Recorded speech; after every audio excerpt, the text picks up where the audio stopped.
एक student commerce stream क्यों choose करता है? क्योंकि उसको सब्जेक्ट्स बहुत प्यारे लगते हैं, economics, business studies, management, accounting. ऐसा नहीं है ना?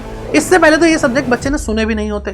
कॉमर्स स्ट्रीम एक स्टूडेंट इसलिए लेता है क्योंकि वो बहुत ज्यादा ग्लैमर से अट्रैक्ट हो जाता है। इस स्ट्रीम में देखने को मिलता है कि SRCC जैसा बढ़िया कॉलेज है, इतना अच्छा पैकेज लगता है ग्रेजुएशन करने के बाद, CA बन जाते हैं, CA बनने के बाद एक साइन की पावर इतनी ज़्यादा होती है। अब ये चीज़ें आपको लुभा तो लेती हैं, लेकिन जब आप 11th क्लास में आते हैं तो वहाँ से आपकी परेशानी शुरू हो जाती है, क्योंकि आपने अकाउंटेंसी कभी पढ़ी ही नहीं होती। सबसे ज़्यादा मुश्किल सब्जेक्ट जो आपको लगता है, सर अकाउंटेंसी मत बोलो इसको, ये अकाउंट टेंशन सी है। तो बेटा इस टेंशन को दूर मैं करने वाला हूँ इस वीडियो में। आपको नहीं आती ना अकाउंटिंग, ये वीडियो देखो और इसको फॉलो करो, आपको 100% समझ में आएगा कि चीज़ें किस तरह से काम करने वाली हैं। अब सबसे मेन बात आती है कि क्लास 11th वाले बच्चों के लिए वीडियो है नहीं बेटा। क्लास 12th में जो बच्चे पहुंच चुके हैं किसी भी तरह से क्लास 11th पास करके, उनका बेसिक बहुत वीक है क्योंकि उनको क्लास 11th में अकाउंटिंग समझ में आई नहीं थी। तो बेटा ये वीडियो उन बच्चों के लिए भी है।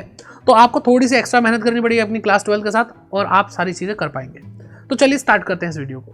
My name is Aman Mehta and मैं हूँ आपका कॉमर्स एजुकेटर। तो चलिए देखते हैं ऐसा क्या है अकाउंटेंसी के अंदर जो बच्चों से हो नहीं रही है। तो सबसे पहली चीज़, इस सब्जेक्ट का जो मेन फंडा है, इसको ऐसे बोला जाता है कि ये न्यूमेरिकल सब्जेक्ट है। तो बच्चा सोचता है कि क्वेश्चन सॉल्व करना है, लेकिन प्रॉब्लम आती है बच्चा क्वेश्चन सॉल्व करता है उससे नहीं होता। रीज़न, क्योंकि इसके जो न्यूमेरिकल्स हैं वो थियरी बेस्ड हैं। जब तक आप इसकी थियरी को नहीं पढ़ेंगे तब तक आप इसके न्यूमेरिकल को सॉल्व नहीं कर पाएंगे। कोई चीज़ डेबिट साइड में आ रही है तो क्यों आ रही है, क्रेडिट साइड पर आ रही है तो क्यों आ रही है।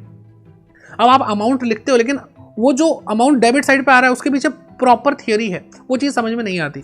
चलिए कोई बात नहीं सर, इतना ज़्यादा टेक्निकल चीज़ें मत बताओ, सिंपल बताओ आसानी से कैसे हम इसको कर सकते हैं। तो बेटा आपको आपकी बुक देखनी है, 11th क्लास की बुक उठाएंगे, चाहे 12th वाले बच्चे 11th क्लास की बुक उठाएंगे। उस बुक पे क्या लिखा होता था याद करो। उस बुक पे लिखा होता था double entry book keeping system. आपको इंट्रोडक्शन चैप्टर में ही बता दिया गया था कि आप क्या पढ़ने वाले हो, double entry book keeping system. यानी अकाउंटिंग दो तरह की है, double entry book keeping system, single entry. लेकिन आपको क्या पढ़ना है, पूरा आपको लाइफ टाइम मेनली क्या पढ़ना है, double entry book keeping system. यानी इस अकाउंटिंग के अंदर क्या होता है, हर चीज़ के दो इम्पैक्ट होते हैं। ठीक है, यानी अगर मैंने आपको कुछ दिया तो दो चीज़ें हुई, मेरे पास से सामान गया और मुझे आपसे पैसा मिला। ठीक है, अगर मैंने आपको सामान बेचा है तो ऐसे ही आपको हर ट्रांजैक्शन की जो भी चीज़ें आपके बिजनेस में हो रही है उसके दो इम्पैक्ट, दो फोल्ड, दो एस्पेक्ट देखने हैं, दो पहलू देखने हैं। ठीक है, सिंपल है सर, हमें तो नहीं समझ में आया कहाँ से करें। तो बेटा आपके लिए यहाँ पे एक बहुत प्यारा चैप्टर है क्लास 11th का, जिसमें हम देखते हैं अकाउंटिंग इक्वेशन। अब अकाउंटिंग इक्वेशन क्या होता है, asset is equal to capital plus liability, है ना। ये आपको अकाउंटिंग इक्वेशन पूरा चैप्टर पढ़ने को मिलता है। यहाँ पे आपको बार बार क्या सिखाया जाता है, डबल इम्पैक्ट, हर चीज़ के दो इम्पैक्ट सिखाए जाते हैं और यहाँ से शुरुआत होती है। बेटा आप पहले चैप्टर पहले मत पढ़ो, आप पहले ये पढ़ो। ठीक है, double entry book keeping system में आपको अकाउंटिंग इक्वेशन सबसे पहले पढ़ना है और वहाँ पर बहुत सिंपल चीज़ें होने लग जाएंगी। जब आपको दो इम्पैक्ट निकालने आ जाएंगे तो फिर आपको समझ में आएगा कि दो इम्पैक्ट को आगे चल के हम डेबिट या क्रेडिट बोलते हैं। ठीक है, तो अब जो भी दो इम्पैक्ट हैं, जैसे भाई मैंने सेल करी तो सेल्स अकाउंट आ गया, सेल्स अकाउंट पे इंपैक्ट आ रहा है। और अगर मैंने आपको सामान बेचा है, ठीक है, तो मेरे पास पैसा भी तो आया है, तो कैश अकाउंट आ गया। दो इंपैक्ट आ गए और दो अकाउंट है, उन दोनों इंपैक्ट के दो अकाउंट है। एंड अब आपको क्या करना है बेटा, अब इन अकाउंट का नेचर समझना है कि ये भाई किस तरह के अकाउंट है, तो इनको डेबिट कैसे करेंगे, क्रेडिट कैसे करेंगे, ये सारी चीज़ें समझ में आ जाएंगी।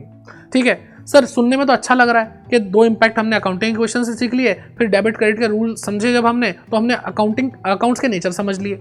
ठीक है जी, तो अब आपको बेटा क्या, अब आपको ये सारी चीज़ें समझ में आ गई हैं। अब इसके बाद आपको इन डेबिट क्रेडिट का यूज़ करके जर्नल एंट्री करनी है। जब आप ये दो चैप्टर करते हो आपके लिए जर्नल एंट्री आसान हो जाती है। ठीक है, और उसके बाद लेजर पोस्टिंग, ये 4 चैप्टर अगर आपने कर लिया आपका बेसिक ठीक हो गया है बेटा। फिर आप आगे की अकाउंटिंग चाहे 11th की हो चाहे 12th की हो, अब अगर आप आगे पढ़ेंगे तो आप कंपैरेटिवली पहले से अच्छा कर पाएंगे। ठीक है, लेकिन सर हमें तो अभी भी कंफ्यूजन लग रही है, क्योंकि सुनने में अलग बात है लेकिन जब एक्चुअल में करने बैठते हो तो दिक्कत होती है। तो बेटा मैं आपके लिए एक मैराथन क्लास लेकर आया हूँ, उसको अगर आप ये देखेंगे तो इनमें सारे ये चैप्टर्स मैं आपको कवर करा रहा हूँ। ठीक है, क्लास 11th के, एंड क्लास 11th के हाफ ईयरली एग्जाम में भी ये बहुत ज़्यादा हेल्प करने वाले हैं।